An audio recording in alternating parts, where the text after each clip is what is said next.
He kōna I purangi tēnei nā te reo irirangi o Aotearoa.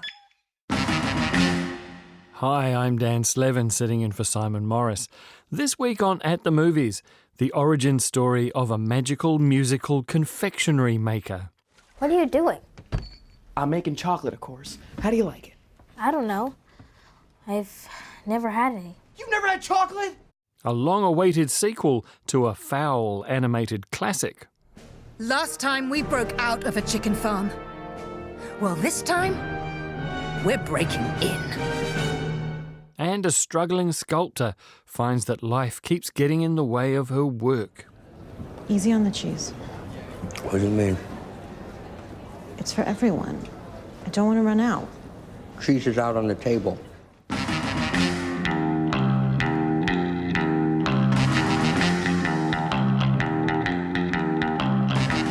One of the films I had to choose from this week is directed by John Woo. Ooh, I said, he's been gone a long time.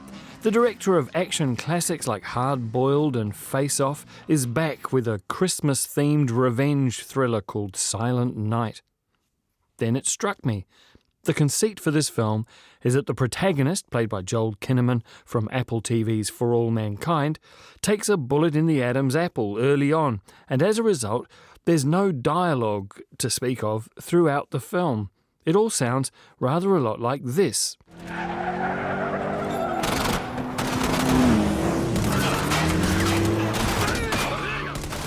Even the most patient among you won't be able to put up with that for very long. Then I actually saw the film, and it turns out to be a nasty piece of work. Silent Night is crypto-fascist vigilante fantasy with broadly racist overtones, so I didn't feel too bad about kicking it to the curb. But that does mean that we had to go online for a couple of our topics this week. Cinemas are currently in holding mode, waiting for the big bang of Boxing Day. What are you doing? I'm making chocolate, of course. How do you like it? I don't know. I've never had any. You've never had chocolate? Still no. Well, lucky for you, Noodle. I have a selection of the world's finest ingredients right here in my travel factory.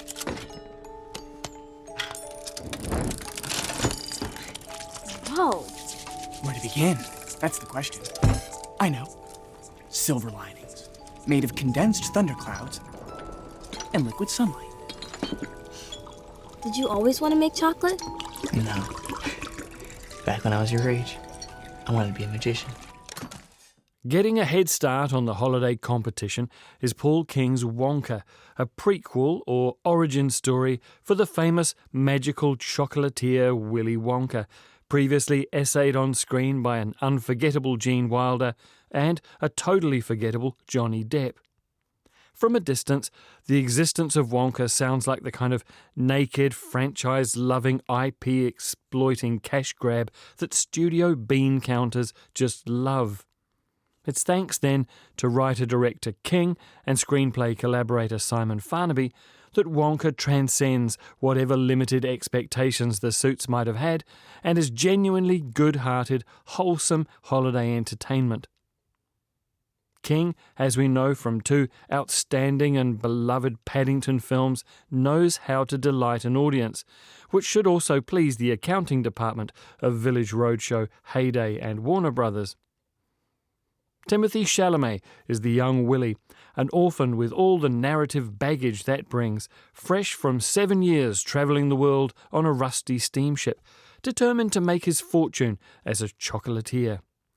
Arriving in an unnamed European city, it looks like a mix of Paris, Vienna, Edinburgh, Oxford and Lyme Regis, he soon discovers that breaking into the biz is not just a matter of talent.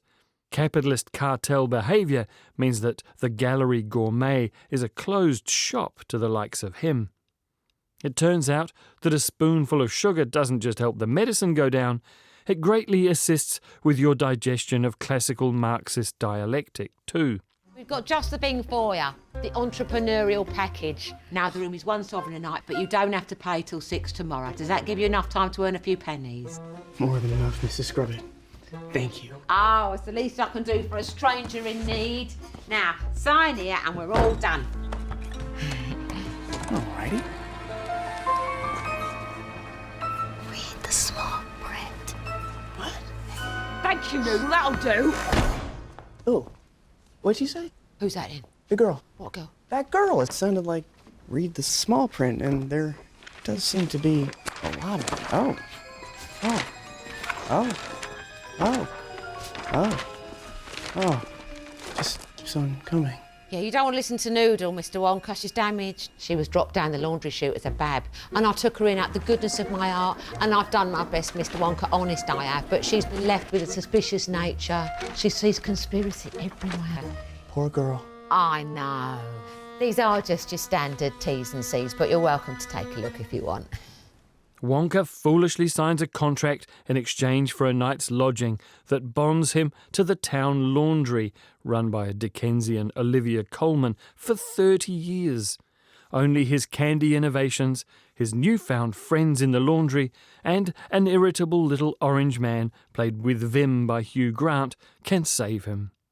I liked that the filmmakers opted to use Dahl's cartel from the original Chocolate Factory book, Slugworth, Prodnose, Fickelgruber. They're therefore not permanently vanquished, but end up with their fortunes greatly diminished and their reputations in tatters. Like everyone in the film, Patterson Joseph, Matt Lucas and Matthew Bainton respectively do sterling service, but from a performance point of view, I want to single out screenwriter Simon Farnaby, who, once again in a King film, has a delightful cameo as a security guard. That's one for the Paddington fans there, I think. The craft is first-rate. Production design by Nathan Crowley, costumes by Lindy Hemming. It's so nice when the British film industry shows off the amazing depth of its talent on something with a decent budget. It's not just chocolate, is it? There's marshmallow. That's right. Harvested from the mallow marshes of Peru. And caramel. But it's Salted. With the bittersweet tears of a Russian clown. Is it? Surely not. Cherry. Cherry picked by the pick of the cherry pickers from the Imperial Gardens in Japan.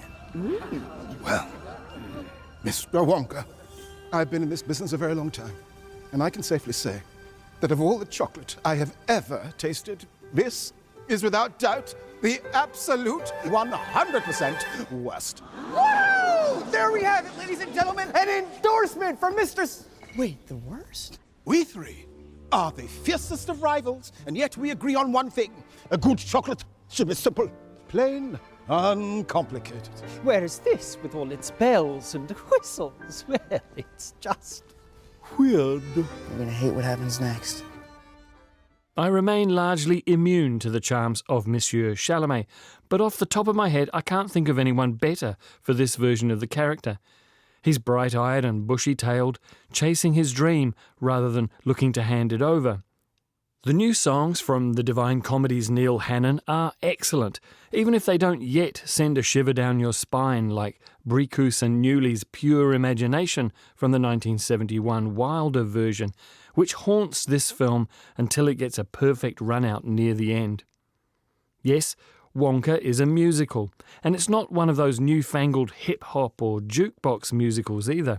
This one has the West End and Broadway and your local musical theatre society in its DNA. Oliver, Annie, Sweeney Todd, and possibly even Schmigadoon are all touchstones. It also manages to retain its necessary naughty Dahlishness, which could easily have been watered down. There's a running fat joke that Dahl would relish, even if we're not supposed to laugh at those now. My only real qualm with the film is that Wonka fails to bridge the character gap between this open-hearted Willie, who believes in his mother's message that who you share it with is more important than the chocolate itself, to the reclusive, cynical, mischievous misanthrope played by Wilder.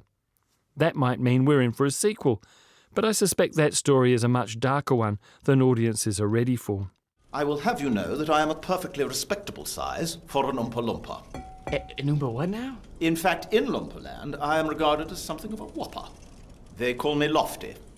So I will thank you to stop gawping at me as though I was something unpleasant you'd found in your handkerchief. I find it uncomfortable and, frankly, rude. Sorry. Now let me out of here. You have absolutely no right to go around embottling innocent strangers. Innocent? Hold on, you've been stealing from me for years. Well, you started it. Me? You stole our cocoa beans. What are you talking about? Wonka is rated PG and is the early Christmas frontrunner in multiplexes all over Aotearoa now. We mustn't panic. No panicking. It's the perfect time to panic. The enemy has the upper hand. We must keep our heads. Where shall we keep them? I'm trying to think here. No panicking. No, I said no panicking. Ginger, what do you say? I say, last time we broke out of a chicken farm. Well, this time, we're breaking in. I was having a discussion with a pal the other day about long gaps between sequels. What is the longest? Is it the 19 years between Bogdanovich's The Last Picture Show in 1971 and Texasville? The 35 years that we had to wait for Blade Runner 2049 must be right up there. Top Gun and Top Gun Maverick was 36 years. But the longest turns out to be the 64 years we had to wait after Bambi in 1942 for Bambi 2 in 2006. That doesn't sound like Disney at all, to leave dollars on the table for that long. But credit where it's due, a 23-year wait for an extension to the Great Escape story of Chicken Run is right up there. The original is still the highest-grossing stop-motion animated feature in history, but it wasn't enough to get DreamWorks to stop making eyes at Shrek, which came out around the same time and got 3 sequels in very short order. Aardman Studios had to sit on their clay-covered hands for quite a while. They got involved in digital animation with Flushed Away and Arthur Christmas and made a slightly forgettable pirate film called The Pirates, and then turned their skills to delighting young and old with Shaun the Sheep. The feisty fowl of Chicken Run went on the back burner, as it were, not helped by an actual fire that destroyed all of the original models, sets and moulds. Anyway, thanks to Netflix, they're back with a 75% different cast of voices, but the same goofy chickenness. Oh, what a bonny wee hen. Oh, she's got her father's spindly little legs. We need to build them up. What? When I was in the RAF, we did 50 squats before breakfast.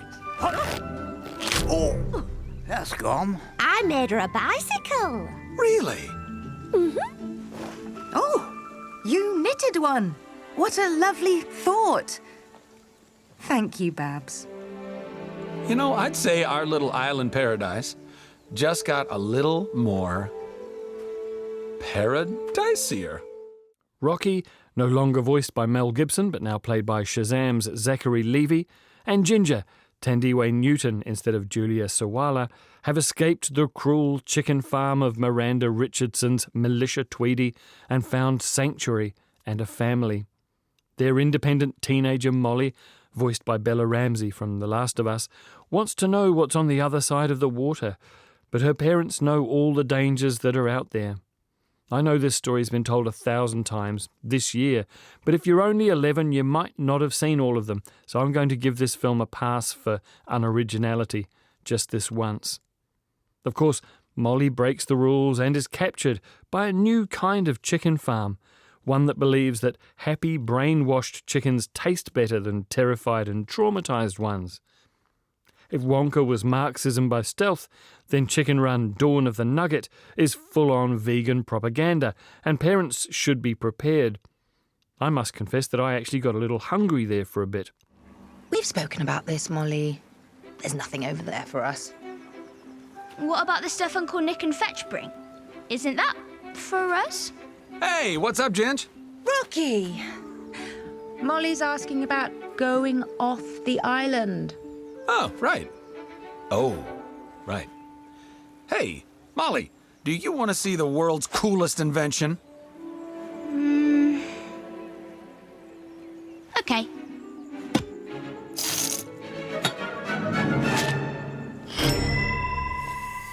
What is it, Dad? Only the answer to all of life's problems. Popcorn. The community bands together to rescue Molly, and Rocky, it's a long story, but the final victory requires a bit too much of a violent end rather than the science we were promised earlier on. That's a writing problem that hasn't been solved, or a director wanting to prioritise action over cleverness. Either way, it doesn't quite work for me. So this iteration of Chicken Run isn't Aardman's best work. The animation and design remain first-rate. Those craftspeople are magicians, truly. But the script by Kerry Kirkpatrick, John O'Farrell and Rachel Tunnard falls well short of what we're used to.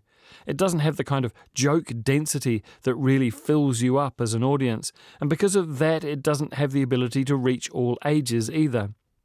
Instead of recommending it as a full-on 4-quadrant family film, I'm forced to concede that this one is going to succeed for the younger demographic rather than the older, the audience that hasn't heard all of these tired jokes before. There is one great gag, worthy of any Aardman, about an iPad, but it really is a blink and you'll miss it sort of thing. One of the bonuses of having the film debut on Netflix as opposed to theatres is that there is a making-of documentary already online, which is super interesting to watch straight after the feature, and that the youngest viewers will be able to go back and watch it again straight away, an option that is out of reach of most cinema audiences these days. We can do this, everyone. Bunty, with your strength, my love, we can move mountains. Mac, you're the brains. Babs, you're our wool specialist. Nick and Fetch, you're the sneakiest little toe rags this side of the Dales. Oh, you're too kind. Oh, flatterer. And Fowler, with your wisdom and vigilance. Fowler? Chicken Run, Dawn of the Nugget, is rated PG for scary scenes and is streaming now on Netflix. Shouldn't even be here right now. I've got so much to do. I do too, and I don't know what I'm supposed to do without hot water. Lizzie, I told you you can use my shower.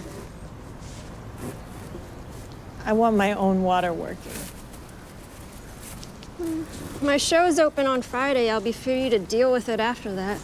I have a show too, you know, You're not the only one with a deadline. Things have changed in the movie business, thanks to COVID, but also other pressures. And as we approach the end of the year, I'd quite like to take a look at some of those changes. Firstly, far fewer films are being released to cinemas than there were in the last decade, and those that are being released are much closer to being sure bets than they ever were before.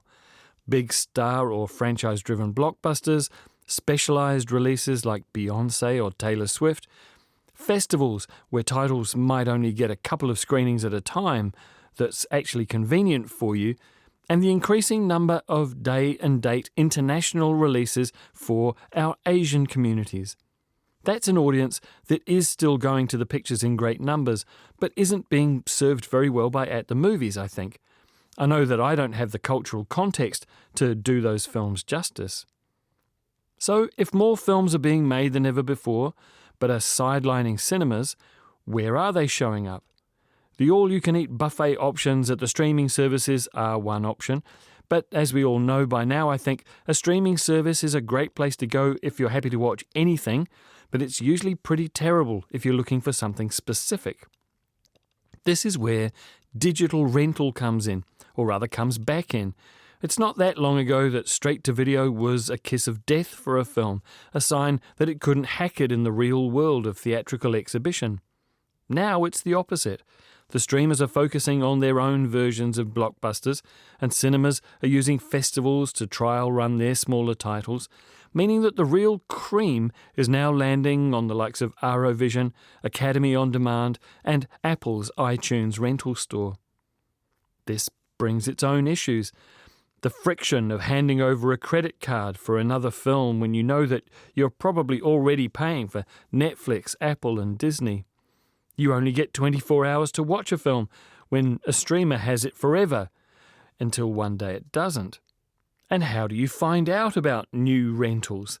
It's not like browsing the video store was in the old days. But the gold is now available to rent, trust me on this. And Exhibit A is Kelly Reichardt's latest film Showing Up, which played this year's film festival but subsequently bypassed cinemas for the world of rental. Hey, if you see anything you like that you want, by all means, just take it. You should make more like this. I'm enjoying my retirement. I don't believe you. Well, it's true. Well, you should do it anyway. Nah, my days are full.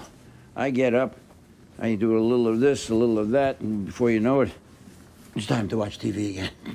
Showing Up is Reichardt's fourth collaboration with the gifted actress Michelle Williams, and it is, to my mind, the most important actor-director relationship we have, better than DiCaprio and Scorsese.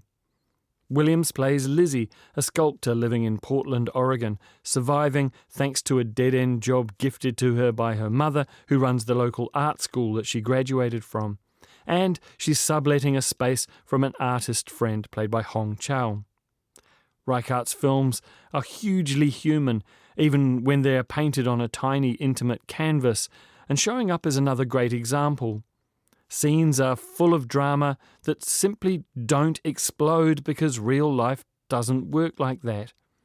Lizzie is preparing for an exhibition of her latest work, but she is constantly distracted by the lack of hot water in her flat, her dad being taken advantage of by couch surfing hippies, her brother's incipient mental illness, and a pigeon with a broken wing that she feels responsible for. Well, her cat did it, so she's not entirely wrong there. What are you doing? What does it look like I'm doing? I'm making a piece. It's a very major piece. Very major.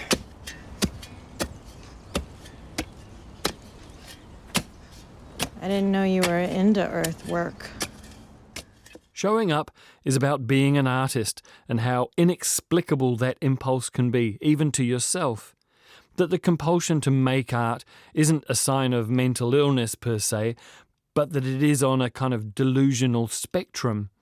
At one point, the character Eric, played by Andre Benjamin from Outcast, talks for a snippet about the flow of creativity and how it takes him over. Lizzie, unfortunately, finds it hard to reach that state because she's too frustrated by the real world. Michelle Williams is a remarkable actress, getting better with every performance and every year. With Reichardt, she has the perfect foil, someone who wants to tell stories and illuminate character through the minimalist onion skin layers that a great actor can offer you. If you've seen any Kelly Reichardt before, Wendy and Lucy, Certain Women, the most recent one is First Cow, then this is a 100% recommendation. Easy on the cheese.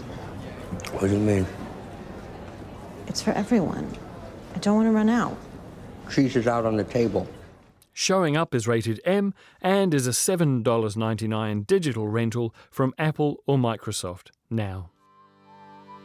And that's our program for this week. We're playing ourselves out with a song from Wonka. This is Timothée Chalamet singing Hatful of Dreams, written by Neil Hannon. After 7 years of life upon the ocean. This week's program was written and produced by me, Dan Slevin, and engineered by Phil Benge. This is the last At the Movies for 2023. I hope you have an enjoyable time watching screen entertainment of all kinds in all places during the holidays. And I'll be back with the first At the Movies for 2024 on Wednesday, the 24th of January. I do hope you'll make a point of joining me for it here on RNZ National. Got a tattered overcoat and battered suit.